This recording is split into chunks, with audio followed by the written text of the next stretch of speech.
أهل الذكر إن كنتم لا تعلمون۔ 10ویں کلاس میں ہم نے نماز کے مستحبات اور وہ چیزیں جن سے سنتیں اور وہ چیزیں جن سے نماز ٹوٹ جاتی، اور 11ویں میں مکروہات تحریمہ۔ نمبر 1، بدن یا لباس کے ساتھ کھیلنا، کپڑا سمیٹنا، جیسا کہ آج کل بعض لوگ سجدے میں جاتے وقت پاجامہ وغیرہ آگے یا پیچھے سے اٹھا لیتے ہیں۔ اگر کپڑا بدن سے چپک جائے تو ایک ہاتھ سے چھڑانے میں حرج نہیں ہے، لیکن یہ ہے کہ وہ دونوں ہاتھ سے سیٹنگ کرنے لگے ہوتے ہیں یا کپڑا اکٹھا کرتے ہیں۔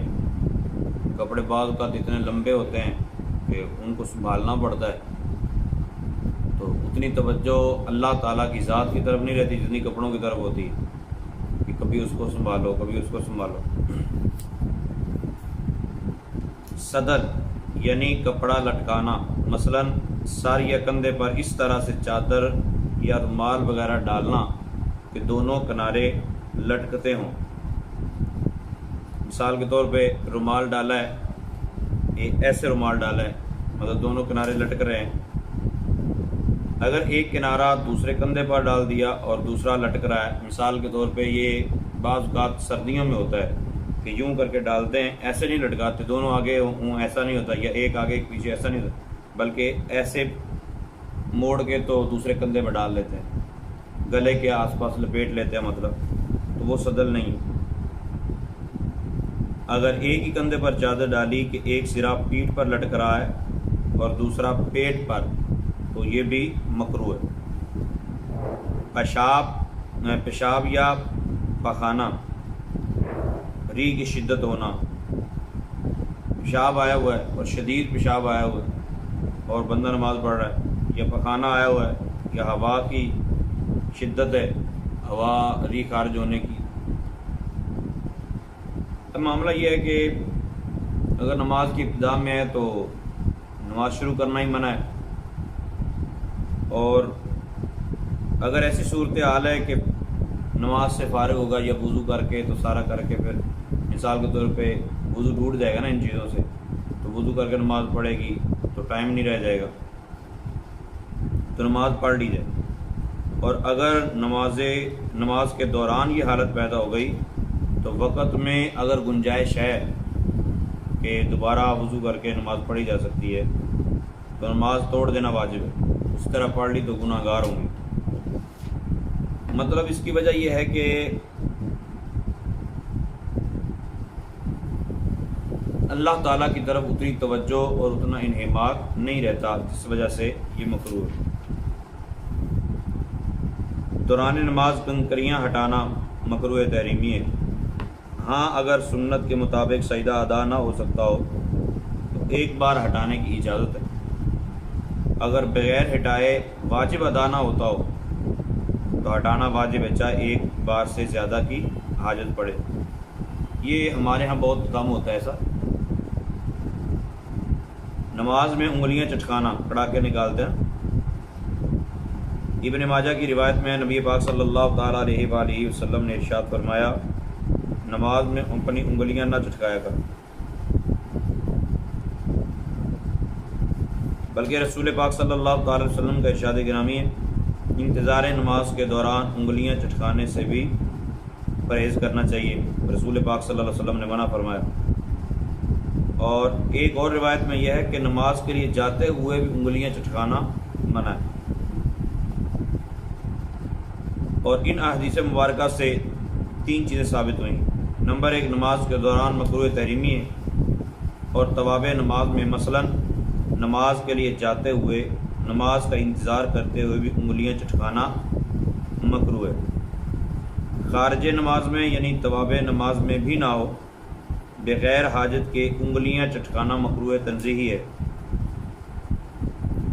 خارج نماز میں کسی حاجت کے سبب مثلا انگلیوں کو آرام دینے کے لیے انگلیاں چٹکانا مباح یعنی بلا کراہت جائز، تشبیک یعنی ایک ہاتھ کی انگلیاں دوسرے ہاتھ کی انگلیوں میں ڈالنا، سمجھ گئے ہوں گے نا آپ، تو یہ بھی مکروہ ہے، گناہ ہوتا ہے۔ کمر پر ہاتھ رکھنا، نماز کے علاوہ بھی بلا عذر کمر پر یعنی دونوں پہلوؤں پر ہاتھ نہیں رکھنا چاہیے۔ تو غالباً بیویوں کو یہ عادت زیادہ ہوتی، دونوں ہاتھ کمر پر رکھ لینا۔ یہ پیٹھ پیچھے کی بات نہیں ہو رہی، کمر پر رکھنے کی بات ہو رہی۔ اللہ عز و جل کے محبوب صلی اللہ تعالی علیہ وسلم فرماتے ہیں کمر پر نماز میں ہاتھ رکھنا جہنمیوں کی راحت ہے، یعنی یہ یہودیوں کا فعل ہے کہ وہ جہنمی ہیں، ورنہ جہنمیوں کے لیے جہنم میں کیا راحت ہو سکتی۔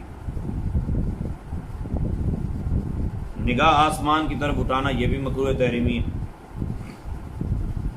نبی پاک صلی اللہ تعالی علیہ وسلم نے ارشاد میں، بخاری شریف کی حدیث نمبر 750 ہے، ان لوگوں کا کیا حال ہے جو نماز میں آسمان کی طرف نگاہ اٹھاتے ہیں، اس سے باز رہیں کہ کہیں ایسا نہ ہو کہ ان کی آنکھیں اچک لی جائیں۔ ادھر ادھر منہ پھیر کر دیکھنا، چاہے پورا منہ پھیرا یا تھوڑا، منہ پھیرے بغیر صرف آنکھیں پھرا کر ادھر ادھر بے ضرورت دیکھنا مکروہ تنزیہی ہے، مطلب یہ بھی مکروہ ہے۔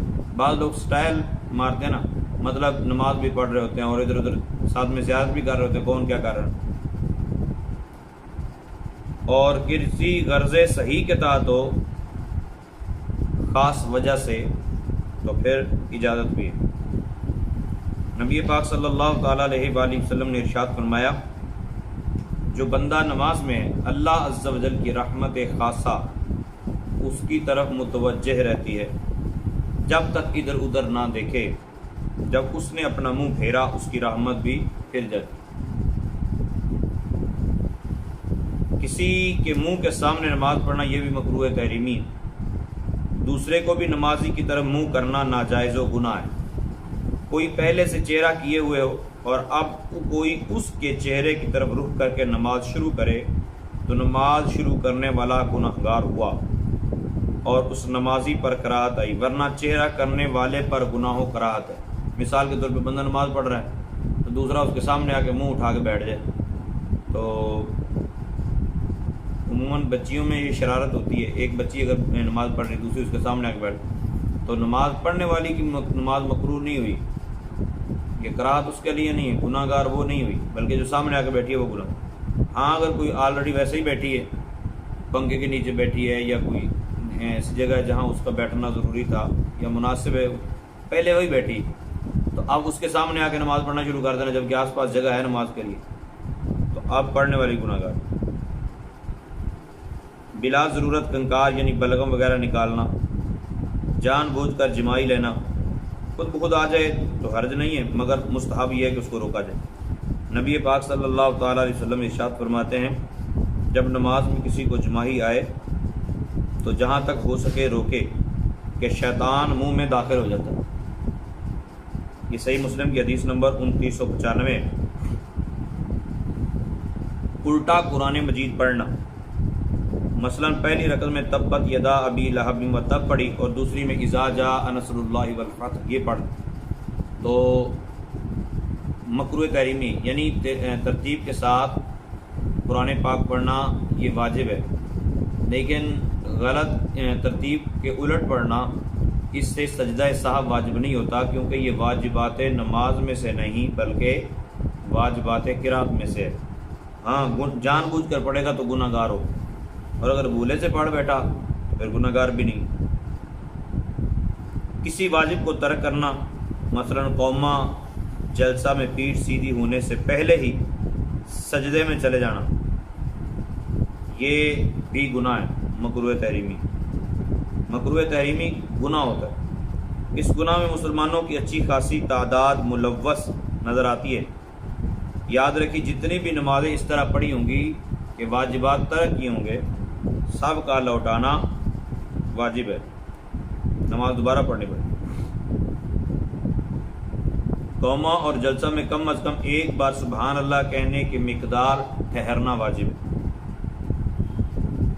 قیام کے علاوہ کسی اور موقع پر قرآن پاک پڑھنا یہ بھی مکروہ تحریمی ہے۔ مثلا کسی نے سورۃ فاتحہ کے بعد سورت شروع کی اور سورت پڑھتے پڑھتے اسی طرح ہی رکوع میں چلے گئے اور رکوع میں پہنچ کے بھی قرآن ہی پڑھ رہے تھے، تو یہ مکروہ تحریمی ہے، گناہ ہے۔ قرات رکوع میں پہنچ کر ختم کرنا، جس طرح میں نے عرض کیا۔ زمین مغصوبہ یعنی ایسی زمین جس پر ناجائز قبضہ کیا ہوا ہو، یا کسی کے کھیت میں جس میں زراعت موجود ہو، اس نے بیچارے نے کھیتی باڑی کی ہوئی ہے اور آپ جا کے وہاں مسلح بچھا دیں، اس کی فصل نیچے دب جائے، بولے میں تو نماز پڑھنے لگی ہوں یا نماز پڑھنے لگا ہوں۔ جتے ہوئے کھیت میں بھی نماز پڑھنا مکروہ ہے۔ قبر کے سامنے جبکہ قبر اور نمازی کے بیچ میں کوئی چیز حائل نہ ہو نماز پڑھنا یہ بھی مکروہ ہے۔ کفار کے عبادت خانوں میں نماز پڑھنا بلکہ ان میں جانا بھی ممنوع ہے، سختی کے ساتھ، وہاں نماز پڑھنے کے لیے بھی نہیں جائے۔ جاندار کی تصویر والا لباس پہن کر نماز پڑھنا مکروہ تحریمی ہے۔ نماز کے علاوہ بھی ایسا کپڑا پہننا جائز نہیں۔ نمازی کے سر پر یعنی چھت پر یا سجدے کی جگہ یا آگے یا دائیں یا بائیں جاندار کی تصویر آویزاں ہو تو نماز مکروہ تحریمی ہے، اور پیچھے ہونا بھی، اگر تصویر پیچھے ہے تو بھی نماز مکروہ ہے، لیکن باقیوں کی بنسبت کم ہے۔ اگر تصویر فرش پر پڑی ہے یا تصویر فرش پر بنی ہے، اس پر سجدہ نہیں ہوتا تو کراہت نہیں، لیکن اس طرح کی تصویریں بنوانی نہیں چاہیے گھر میں۔ اگر تصویر غیر جاندار کی ہے جیسے دریا، پہاڑ وغیرہ، تو اس میں کوئی مذائقہ نہیں۔ اتنی چھوٹی تصویر ہو جسے زمین پر رکھ کر کھڑے ہو کر دیکھیں تو اعضاء کی تفصیل نہ دکھائی دے، جیسا کہ عموماً طواف کعبہ کے منظر کی تصویریں بہت چھوٹی ہوتی ہیں۔ یہ تصاویر نماز کے لیے باعث کراہت نہیں۔ مثال کے طور پہ کسی نے خانہ کعبہ کی تصویر لگائی ہوئی ہے اور آس پاس یوں پتہ چل رہا ہے کہ نمازی کھڑے ہیں، لیکن نمازی کا ہاتھ اس وقت کہاں ہے، یا اس نے ہاتھ کیسے باندھے ہوئے ہیں، کسی نے ہاتھ چھوڑے ہوئے ہیں، کسی نے باندھے ہوئے، کسی نے اوپر، کسی نے نیچے باندھے ہوئے، تو یہ چیزیں اگر پتہ نہیں چلتی تو نماز اس کمرے میں پڑھ سکتے۔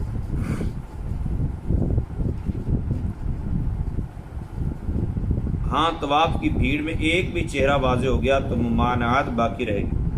چہرے کے علاوہ مثلا ہاتھ، پاؤں، پیٹھ، چہرے کا پچھلا حصہ یا ایسا چہرہ جس کی آنکھیں، ناک، ہونٹ وغیرہ سب اعضاء مٹے ہوئے ہوں،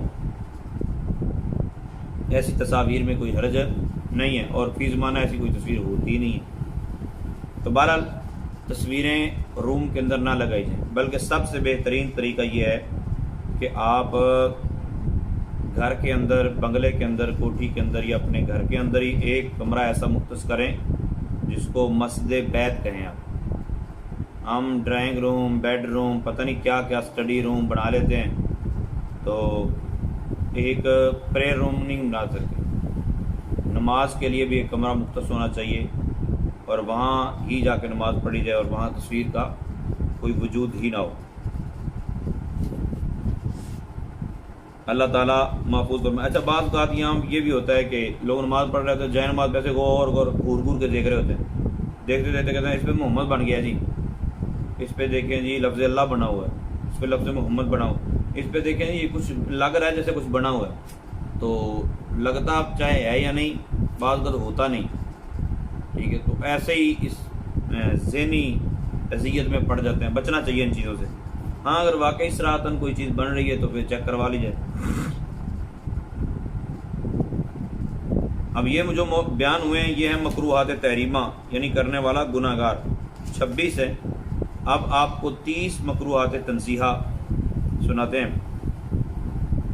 دوسرے کپڑے میسر ہونے کے باوجود کام کاج کے لباس میں نماز پڑھنا، یعنی یہ اچھا نہیں ہے۔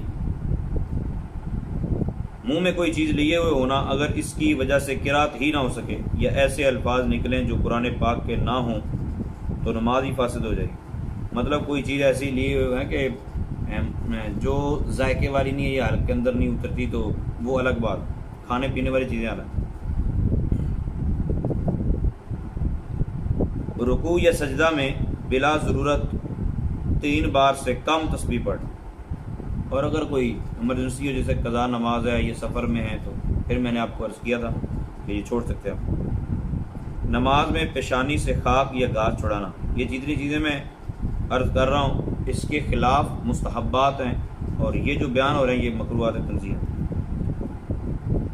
ہاں اگر ان کی وجہ سے نماز میں دھیان بٹتا ہے تو چھڑانے میں حرج نہیں. یعنی پیشانی پر کوئی گھاس لگ گئی ہے یا خاک لگ گئی تو توجہ اب اس طرف رہے کہ یار کچھ لگ گیا ہے مجھے، یا بی کے ذہن میں ہو کہ کچھ لگ گیا ہے، مجھے ایسا لگ رہا ہے جیسے پیشانی پہ کچھ لگا ہو، تو پھر اس کو اتار لیں. نماز میں ہاتھ یا سر کے اشارے سلام کا جواب دینا یہ بھی مکروہات تنزیہ ہے. اگر کسی نے دے لیا تو بعضوں کو بڑا جوش چڑھا ہوتا نہیں، سلام کا جواب ہاتھ کے اشارے سے مکروہ تنزیہ ہی ہے. بہرحال نماز نہیں ٹوٹے گی، لیکن زبان سے جواب دیا تو نماز ٹوٹ جائے گی. نماز میں بلا عذر 4 زانوں یعنی چوکڑی مار کر بیٹھنا یہ بھی مکروہ تنزیہ ہے. انگڑائی لینا، ارادتاً کھانسنا کھنکارنا اگر طبیعت چاہتی ہے تو کوئی حرج نہیں. سجدے میں جاتے ہوئے گھٹنے سے پہلے بلا عذر ہاتھ زمین پر رکھنا، اٹھتے وقت بلا عذر ہاتھ سے قبل گھٹنے زمین سے اٹھانا یعنی ہاتھ پہلے رکھ دینا. یہ بلا عذر کی بات ہوگی، اگر عذر کی وجہ سے تو پھر کوئی حرج نہیں. نماز میں ثناء، تعوذ، تسمیہ، سبحانک اللہ، اعوذ باللہ، بسم اللہ اور آمین زور سے کہنا، اگر کسی نے کہہ لیا تو نماز نہیں ٹوٹے. بغیر عذر دیوار وغیرہ پر ٹیک لگانا، رکوع میں گھٹنوں پر اور سجدوں میں زمین پر ہاتھ نہ رکھنا. دائیں بائیں جھومنا اور تراوح یعنی کبھی دائیں پاؤں پر اور کبھی بائیں پاؤں پر زور دینا یہ سنت ہے، لیکن ویسے ہی جھومتے رہنا، ہلتے رہنا تو یہ سٹائل مکروہ تنزیہ. سجدے کے لیے جاتے ہوئے سیدھی طرف زور دینا اور اٹھتے وقت الٹی طرف زور دینا مستحب ہے. سجدے کے لیے جاتے ہوئے سیدھی طرف زور دینا اور اٹھتے ہوئے الٹی طرف زور دینا. نماز میں آنکھیں بند رکھنا یہ بھی مکروہ تنزیہ ہے، لیکن بعض کو مزہ ہی اس طرح آتا ہے کہ وہ نماز آنکھیں بند کرے، ان کے لیے آنکھیں بند کرنا اچھا ہے. آنکھ کے سامنے نماز پڑھنا، شمع یا چراغ سامنے ہو تو حرج نہیں. مثال شمع یا چراغ سے تشبہ بھی پیدا نہیں ہوتا نا، وہ تو روشنی کے لیے ہوتی ہے. آگ جل رہی ہے تو آگ کے سامنے نماز پڑھنا، کیونکہ کسی مسلمان کا یہ عقیدہ نہیں ہوتا کہ میں اس کو سجدہ کر رہا ہوں، پھر بھی مکروہ تنزیہ ہے. لیکن اگر عقیدہ یہ رکھے اس کو پوجا کر رہا ہوں تو پھر نماز کہے گی تو کفر شرک.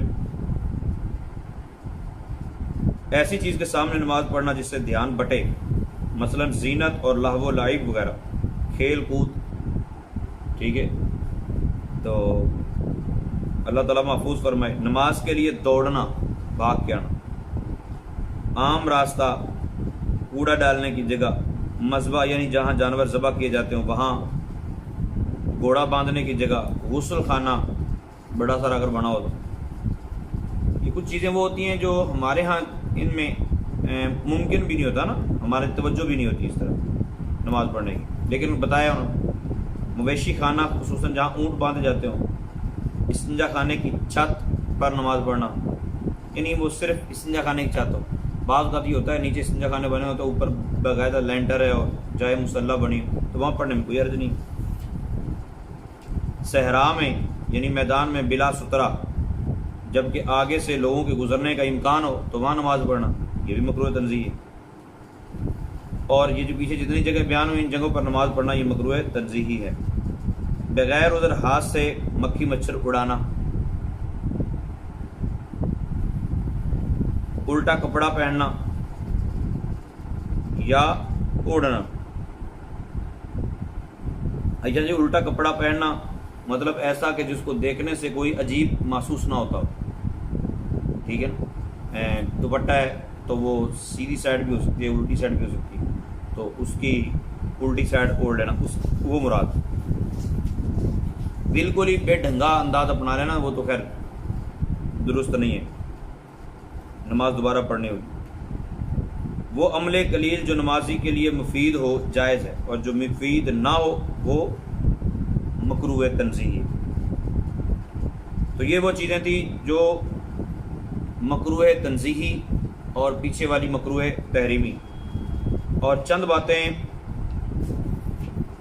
آپ کو وطر کے حوالے سے عرض کرتے ہیں کہ وطروں کو کیسے ادا کرنا چاہیے۔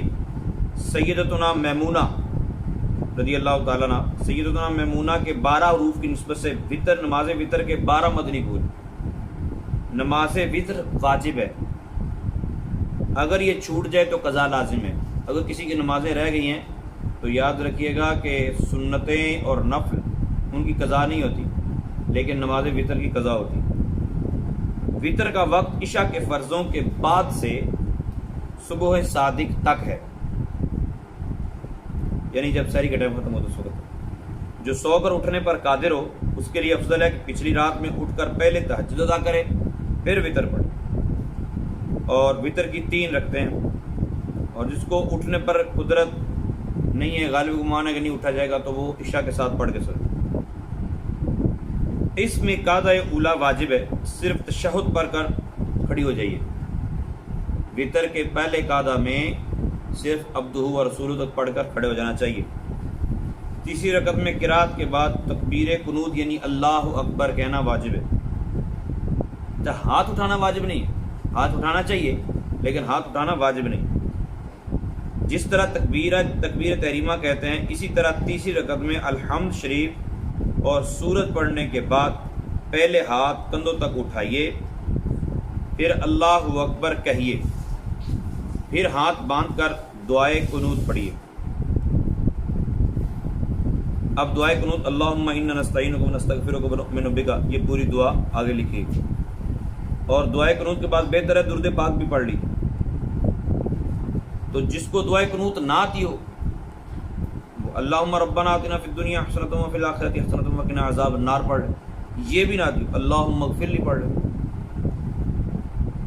اگر دعائے قنوت پڑھنا بھول گئی اور رکوع میں چلی گئی تو اب واپس نہ لوٹیے، بلکہ آخر میں سجدہ سہو کیجئے، نماز درست ہو جائے۔ نبی پاک صلی اللہ تعالیٰ علیہ وآلہ وسلم جب وطر میں سلام پھیرتے 3 بار سبحان المالک القدوس، سبحان المالک القدوس کہتے، اور تیسری بار بلند آواز سے کہتے۔ یہ سنن نسائی شریف کے حدیث نمبر 1729 ہے۔ تو یہ 11ویں کلاس مکمل ہوئی انشاءاللہ عز و جل مسائل خواتین کورس کی 12ویں کلاس کے اندر، اور پھر دیگر آگے سجدہ سہو اور سجدہ تلاوت اور دیگر مسائل بیان کیے جائیں گے۔